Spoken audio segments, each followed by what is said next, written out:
Ubureberezi bwa East Renzo Diocese bukatanduka mu mwaka gw'2029.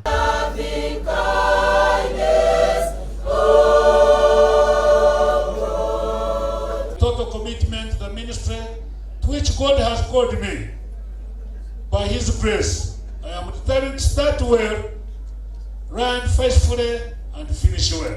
Okushaba okwebembirwe His Grace Dr. Stephen Kazimba Mugaru kandi ogashabira ubureberezo kongera gukora ebyentunguka obwe barikweyongera ha myaka. A time like this one is a time for reflection.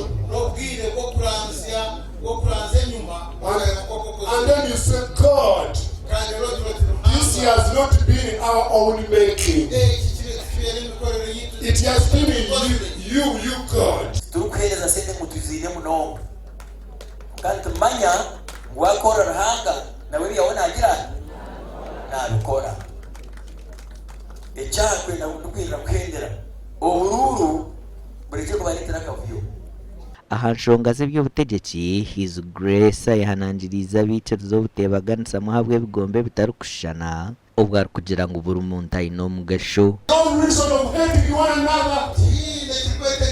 We are all Ugandans.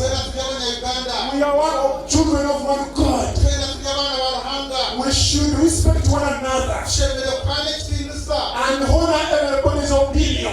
Minisita w'ebyobuhingi oburisa n'obujubi kandi ori omu ishengyero wa Kibale East nawe ahikira aha mukoro ogu. Abatowe n'orufu oriyenso okoreke oyese oriyengabo okoreke twatera president Museveni akaro twatugenga twegabera nitwaba wa mwanja na kahunye na shagara tugeze kutunga chorus tumwakire becho tuna celebrating imyaka 16 East Renzo Diocese cyayoreta ngo abantu bona bakabona district turi hamwe.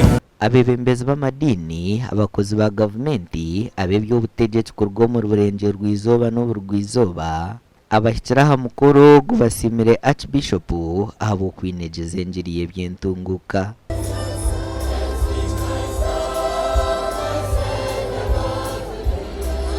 Kanisa na namaramizo nigayamba omukibare kweta spiritual development okukurakurana kw'emiwe kandi kitukirebire ahabwa developments zo kwombeka amaramizo okutendeka ababurizi okutendeka abahure. So hariho cyakita hariho political wing twena tukora cyumu twatwara enkurakurana omukicweka.